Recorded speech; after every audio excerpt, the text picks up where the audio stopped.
시간이 되었습니다. 우리 다 같이 사도신경 암송하시면서 신앙 고백 드리심으로 고난주간 전교인 비대면 특별 새벽기도회 넷째 날 기도회를 시작하겠습니다. 전능하사 천지를 만드신 하나님 아버지를 내가 미사오며 그 외아들 우리 주 예수 그리스도를 미사오니 이는 성령으로 잉태하사 동정녀 마리아에게 나시고 본디오 빌라도에게 고난을 받으사 십자가에 못 박혀 죽으시고 장사한 지 사흘 만에 죽은 자 가운데서 다시 살아나시며 하늘에 오르사 전능하신 하나님 우편에 앉아 계시다가 저리로서 산 자와 죽은 자를 심판하러 오시리라. 성령을 믿사오며 거룩한 공회와 성도가 서로 교통하는 것과 죄를 사하여 주시는 것과 몸이 다시 사는 것과 영원히 사는 것을 믿사옵나이다. 아멘. 찬송가 146장 함께 부르시겠습니다.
묵상할 하나님의 말씀은 요한복음 19장 1절부터 16절까지입니다.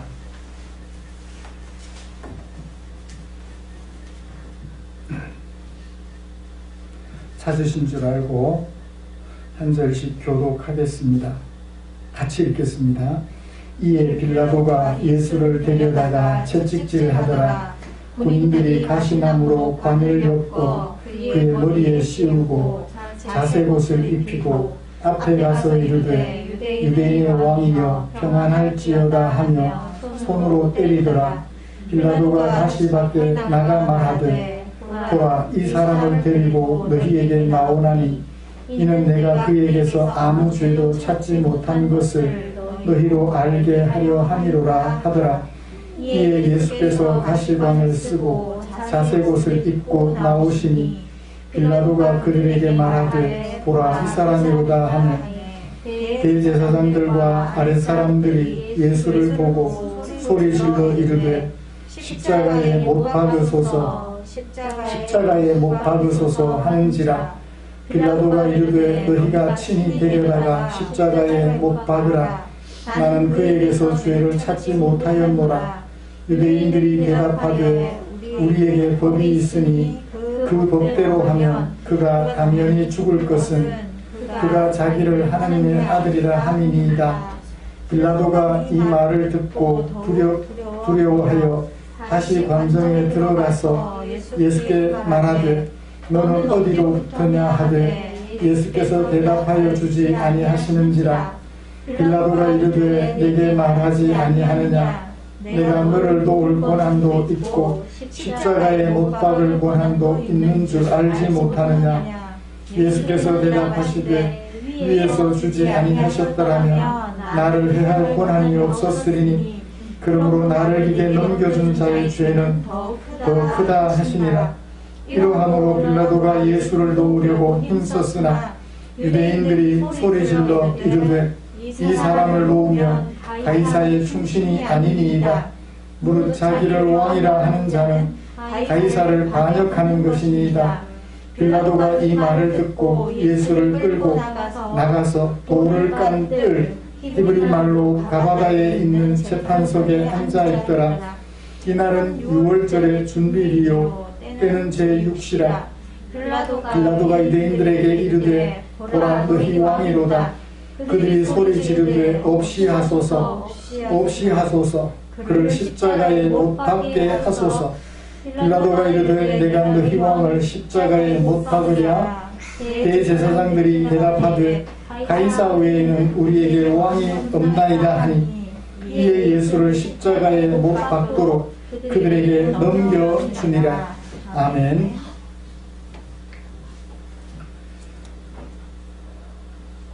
오늘 함께 읽은 이 말씀은 14절에 소개하고 있는 대로 새벽 6시쯤에 있었던 일들을 5개의 문단으로 나누어서 각각의 문단이 인과관계를 가지도록 연결하여 우리에게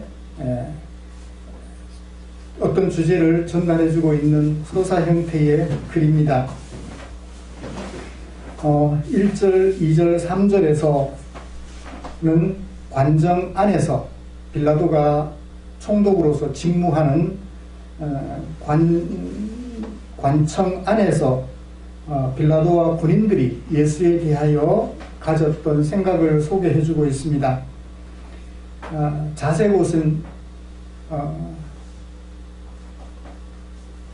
잘 나가는 사람들이 입는 옷인데 어울리지 않게 가시관을 쓰고 있죠. 이 사실을 통해서 빌라도가 우리에게 소개해 주려고 하는 것은 귀한 사람인 것 같기는 한데 유대인들이 죄인이라고 고소하니 죄인처럼 취급하는 그런 빌라도의 예수님에 대한 마음가짐을 소개해 주고 있다고 할 것입니다. 이런 사건을, 이런 형편을 배경으로 해서 빌라도가 사건을 전개합니다. 이제 관청 안에서 예수님을 신문하고 예수님에 대하여 어떻게 하겠다 결심을 했으니까 이제 구체적으로 어떻게 이 사건을 진행하겠죠. 4절부터 7절까지 빌라도와 대제사장들 그리고 대제사장의 아래 사람들과 나눈 대화를 우리에게 소개해주며 빌라도가 이 예수님에 대한 재판 위탁건을 어떻게 처리할지 결심을 하게 됩니다. 어떻게 결심을 하려고 했나요? 죄도 찾지 못한 것을 너희로 알게 하려 한다. 그러니까 무죄다. 그래서 방면을 하고 싶다라는 의지를 드러냈죠. 그랬더니 대제사장들과 아래 사람들이 말하기를 우리 법에 따르면 그는 사형 선고를 받아야 될 사람입니다 라고 도전을 해요. 과연 빌라도의 무죄 방면에 대한 계획이 성공적으로 진행될까요? 아니면 실패하게 될까요? 성공적으로 진행되면 예수님이 십자가에 못 박혀 죽는 일은 없겠죠? 어떻게 진행되어 가야 하나요? 말씀대로 하면 빌라도의 계획은 실패로 돌아가야 되겠죠? 네, 맞습니다. 빌라도가 그 말을 듣고 두려워하기 시작했어요. 만약 그대로 두면 유대인들의 소란이 더 심해질 거고, 유대인들의 소란이 더 심해지면 이 소문이 누구에게 들어갈까요? 자신을 총독으로 파견한 로마 황제에게 들어가겠죠. 그러면 로마 황제가 빌라도에 대한 평가를 어떻게 할까요? 그쵸, 무능한 총독으로 인정할 것 같아요. 그래서 빌라도가 두려워했는데 무엇을 두려워했을까요? 황제의 자신에 대한 평가, 더불어서 유대인의 소란이 더욱 확대되는 것, 그걸 두려워했겠죠. 그래서 어떻게 하나요? 예수님을 다시 신문합니다. 도대체 네가 무슨 저 일을 저질렀길래 나로 하여금 이렇게 어려움에 빠뜨리느냐, 내가 너를 죽일 수도 있고 살릴 수도 있는데 라고 얘기를 하면서 빌라도의 마음이 혼돈을 일으키도록 하고 있고, 빌라도는 실제로 그렇게 혼돈이 일어납니다. 그리고 나서 밖에 나와가지고 사람들에게 얘기를 했어요. 나 도대체 죄를 발견 못하겠다. 그랬더니 유대인들이 어떻게 하나요? 빌라도의 계획이 실패하도록, 그래서 예수님이 십자가에 못 박히도록 더욱 큰 소리 지릅니다. 12절. 이 사람을 놓으면 가이사의 충신이 아닙니다. 누가? 당신이. 뭐예요? 당신은 반역자가 되는 겁니다. 총독이 제일 두려워하는 게 뭐죠? 자신을 보낸 왕으로부터 반역자로 낙인 찍히는 게 제일 두렵겠죠. 그래요. 이제 빌라도는 결심을 합니다. 더 이상 미루다가는 황제로부터 반역자로 낙인 찍히고 유대인들로부터는 신임받지 못하며 결국 자신의 자리가 위태롭다는 것을 판단하고 생각하고 예수를 끌고 나가서 재판석에 앉았어요. 뭔가를 결심했다는 얘기죠. 판결을 내리겠다는 것입니다. 그랬더니 그들이 더욱 소리 지릅니다. 빌라도를 자극해요. 갈등하는 빌라도를 자극합니다. 십자가에 못 박으소서, 없이 하소서, 없이 하소서. 우리에게는 가이사만 왕이고 다른 왕은 없습니다. 진심을 노출시켜요. 사건은 절정에 이르렀죠. 결판이 납니다. 마침내 빌라도는 예수를 어떻게 하도록? 십자가에 못 박도록 넘겨줬어요. 누구에게? 그들에게, 유대인들에게, 그리고 대제사장들에게 넘겨주고 말았다. 이것이 사건의 전반적인 구성이 되겠습니다. 놓아주려고 했는데 결국은 놓아주지 못하고 자기 계획이 실패로 돌아가고 유대인들의 요청대로 십자가에 못 박도록 넘겨주는 것으로 사건이 끝이 나죠. 오늘 이 말씀을 통해서 요한은 독자인 우리들에게 무엇을 전달해 주려고 하였을까요? 무엇을 알려주려고 우리에게 이 이야기를 소개해 줬을까요? 우리는 어제 말씀에서 예수님을 신문하는 빌라도 앞에 예수님이 들려주셨던 말씀을 기억합니다. 내가 왕은 왕인데 이 세상에 속한 나라의 왕이 아니다. 이 세상에 속하지 않은 나라의 왕이다 라고 하며 말씀해 주셨죠. 그렇습니다. 예수님이 왕이신 이 세상에 속하지 않은 나라의 반대편에 서 있는 사람이 왕인 세상에 속한 나라의 모습을 오늘 극명하게 대조시켜주고 있는 것 같아요. 볼까요? 죄 없는 예수님을 놓아주려고 시도하는 총독 빌라도. 그런데 그는 자신의 의지를 꺾고 말았습니다. 왜 그랬나요? 유대인들의 말 때문이죠. 처음에는 뭐라고 말했나요?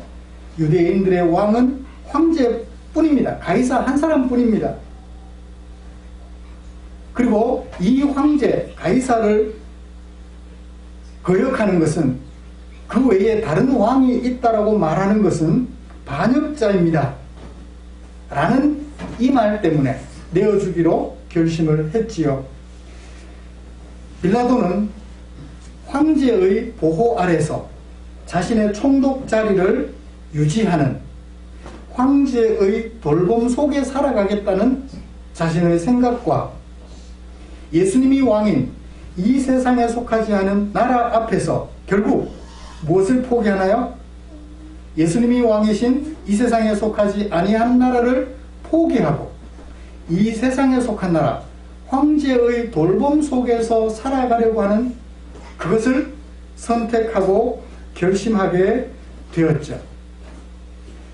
하나님과 예수님의 돌보심보다는 현실적으로 누구의 돌봄? 하나님의, 로마 황제 가이사의 돌봄을 선택하고 말았던 것을 봅니다. 현실이 문제예요. 현실 때문에 현실적으로 돌보아주는 황제를 선택하고 마는 이 세상에 속한 나라 사람들의 모습이죠. 출애굽한 이스라엘 백성들이 애굽에서 나오게 된 원인은 무엇이었나요? 하나님의 은혜였잖아요. 돌보시는 하나님의 은혜를 믿고 나왔어요. 그런데 기근이 오고 먹을 것이 없고 마실 것이 없을 때마다 뭘 그리워하나요? 애굽이 좋았는데, 애굽에서는 그래도 1년에 한 번이라도 고기를 한 번씩 먹었는데, 이게 뭐냐? 애굽에 있었으면 목마르울 때 물이라도 마셨는데, 이게 뭐냐? 현실 앞에서 그만 하나님을 버리고 자꾸만 애굽의 왕을 그리워했던 이스라엘 백성들의 모습과 결코 다르지 않다고 생각이 됩니다. 사랑하는 성도 여러분, 이것이 바로 이 세상 나라에 속한 사람들의 한 단편이에요. 하나님을 알지 못하는 사람들의 모습이라는 것입니다. 또 다른 이 세상에 속한 사람들의 모습을 볼까요? 예수님을 죽이기 위하여서 예수님을 죽일 수 없다라고 생각하고 방면하려는 빌라도 총독으로 하여금 결국 자신들의 목적을 위하여 총독의 결심을 꺾어버렸던 유대인들과 대제사장들의 모습이지요. 그들은 하나님을 말하는, 스스로 선민이라고 말하는, 하나님의 택한 백성이라고 말하는 유대인들입니다. 그런데 이들이 마침내 어떤 고백을 스스로 하나요? 마지막 15절. 우리에게 왕은 없습니다. 누구만 왕입니다? 가이사만 왕입니다. 그들은 누구를 믿는? 하나님을 믿는 하나님의 백성이라고 스스로 고백하던 사람들이었는데, 예수님을 죽이려는 자신들의 목적 앞에서 진심을 고백하고 말았어요. 진심을 들키고 말았어요. 누가 왕이라고요? 가이사만 왕입니다. 하나님은 왕이 아닙니다라고 얘기를 해요.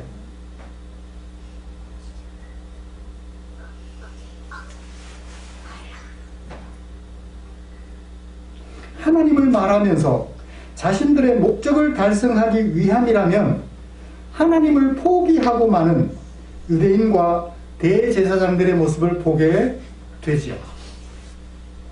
이들을 가리켜 하나님의 백성이라고 말할 사람은 아무도 없을 것입니다.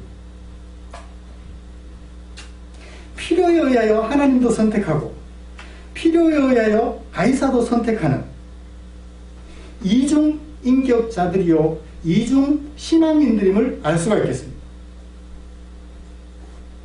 이들이 하나님의 구원을 받을 수 있을까? 우리는 장담하지 못합니다. 확신할 수는 없어요. 그렇다고 아니라고 확신할 수도 없습니다. 문제는 이들이 보여주는 자세예요. 하나님이냐 가이사냐 둘 중에 하나를 선택해야 되는데 어느 하나를 선택하지 못해요.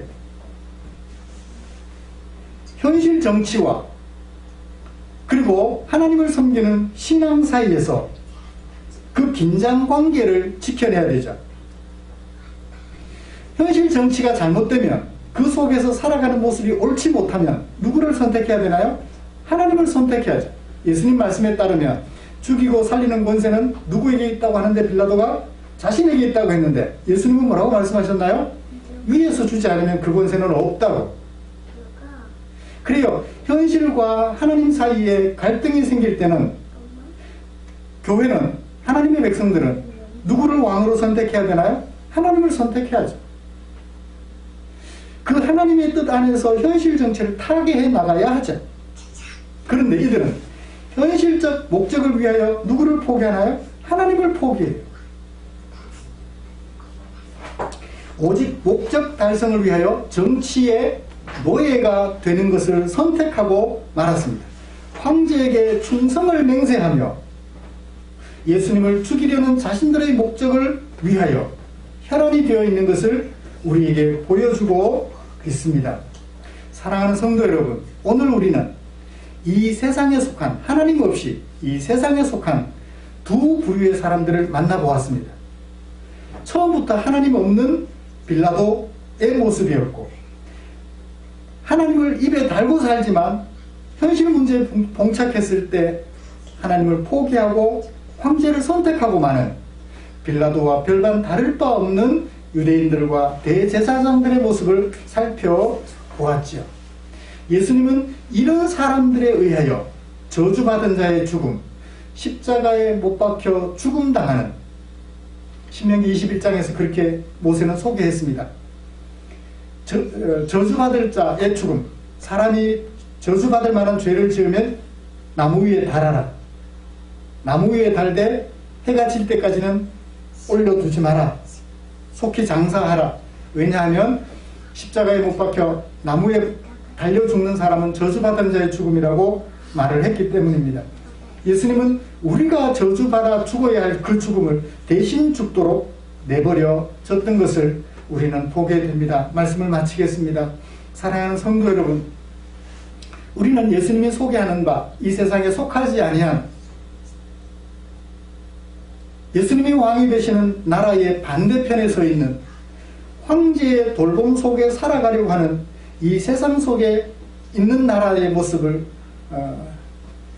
살펴보았습니다. 오늘 하루 동안 살아가면서 세상에 속하지 않은 예수님이 왕이 되시는 나라의 백성으로 살 것인지, 이 세상에 속한 황제의 돌봄 속에 살아가는 것을 선택하실 것인지, 갈등이 생길 때마다 오늘 이 요한복음 19장에 기록된 말씀을 기억하시면서 우리의 선택을 새롭게 하는, 그래서 우리의 삶이 진정 주님의 고난에 동참하는 그런 아름다운 삶이 되기를 주님의 이름으로 축복합니다.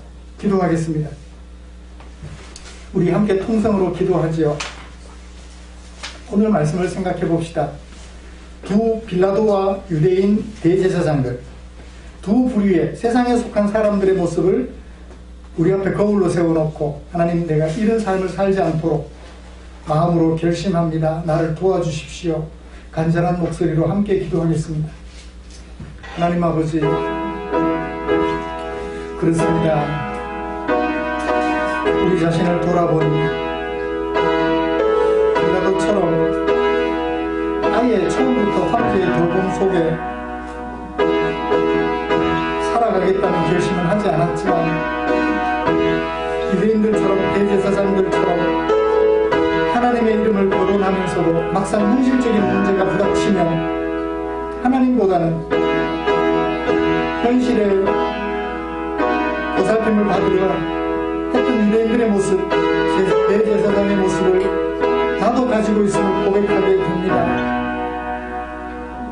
예수님을 죽이려는 자기 목적을 위하여 황제를 이용하는, 진심을 고백하고 많은 유대인들과 대제사장들의 모습을 내 앞에 거울로 세워보면서 조심스레 기도합니다. 하나님 아버지, 내가 그들의 삶을 닮아가지 않도록 도와주시옵소서.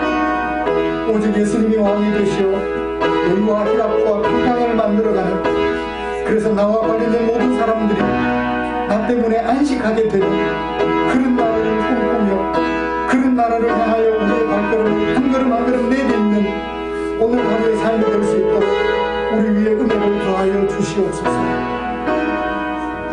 도와주실 주님의 은총을 기대하며 예수님의 이름으로 기도드립니다. 주기도문 암송하시면서 넷째 날 새벽 기도회를 마치도록 하겠습니다. 하늘에 계신 우리 아버지여, 이름이 거룩히 여김을 받으시오며 나라의 임하옵시며 뜻이 하늘에서 이룬 것 같이 땅에서도 이루어지이다.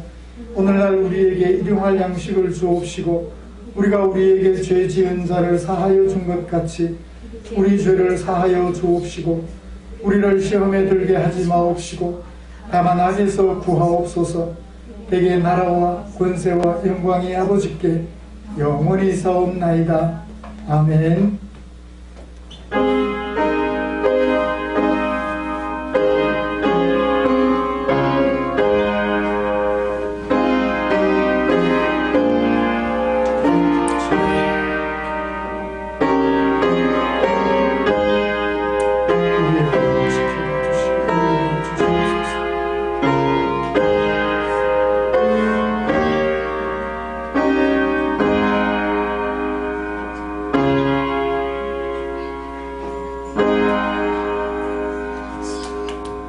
오늘도 우리 성도님들의 발걸음이 복되기를 원합니다.